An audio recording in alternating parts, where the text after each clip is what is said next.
জেলায় রয়েছেন মুখ্যমন্ত্রী বিজয়ী উৎসবে বাতলেন তৃণমূলের নেতাকর্মীরা। তারা মঙ্গলবার আনুমানিক দুপুর 3:30 নাগাদ সবুজ আবির মেখে আনন্দে হুল্লোড়ে বাতেন। আউশগ্রামের হাটকীর্তিনগর ও তাঁতরা সমবায় কৃষি উন্নয়ন সমিতির এক প্রকার বিনা প্রতিদ্বন্দ্বিতায় দিন জয়লাভ করল তৃণমূল কংগ্রেস। জানা গিয়েছে, হাটকীর্তিনগর ও তাঁতরা সমবায় কৃষি উন্নয়ন সমিতিতে মোট 7টি আসনে নির্বাচন রয়েছে। এদিন মনোনয়নপত্র তোলা ও জমা দেওয়ার দিন এবং আগামীকাল শুধুমাত্র মনোনয়নপত্র জমা দেওয়ার শেষ দিন রয়েছে। ফলত তৃণমূল কংগ্রেস মনোনীত সদস্যরা ছাড়াও অন্য কোনো রাজনৈতিক দলের সদস্যরা এদিন মনোনয়নপত্র না তোলায় সমবায়ে জয় পেল তৃণমূল।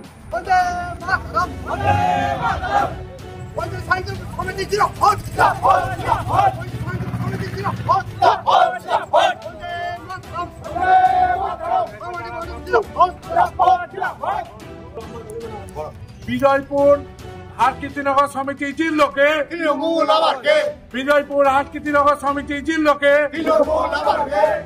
মমতা ব্যানার্জি জিন্দাবাদ। এই তৃণমূল তৃণমূল তৃণমূল কংগ্রেস জিন্দাবাদ। এই তৃণমূল তৃণমূল তৃণমূল কংগ্রেস জিন্দাবাদ। এই বিজয়পুর হাটকীর্তিনগর সমিতি জিল্লোকে। আজ আমাদের মাননীয় মুখ্যমন্ত্রী, যিনাকে আমরা দেবী রূপে দেখি, তিনি রয়েছেন মানুষ রূপে, দেবীর কাজ করেন। সেই দেবীর আগমনে আমার বিধানসভা দুটি ব্লককে নিয়ে, যেমন দিগনগর 1 এবং এরাল জিপি, দুটো জিপি কে নিয়ে আমাদের ওখানকার যে সমবায় হাটকীর্তিনগর এবং তাদরা সমবায় সমিতির আজকে নির্বাচনের ইলেকশনের যে নমিনেশন ফাইলের ডেট ছিল, সেখানে আউটগ্রাম 2 নম্বর ব্লকে 5 জন ছিল আর আউটগ্রাম 1 এ 4 জন ছিল। তো এই 9 জনের টোটাল বিনা প্রতিদ্বন্দ্বী আজকে এই দিদির আগমনে আমরা জয় জয়কার হয়েছে, সবুজ আবিরের খেলা হয়েছে।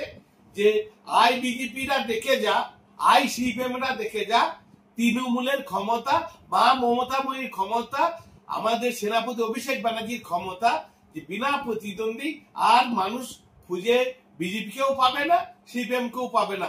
আগে সিপিএম কে দূরবীন দিয়ে দেখতে হতো, এখন দিদির আগমনে বিজেপি কেও দূরবীন দিয়ে দেখতে হবে।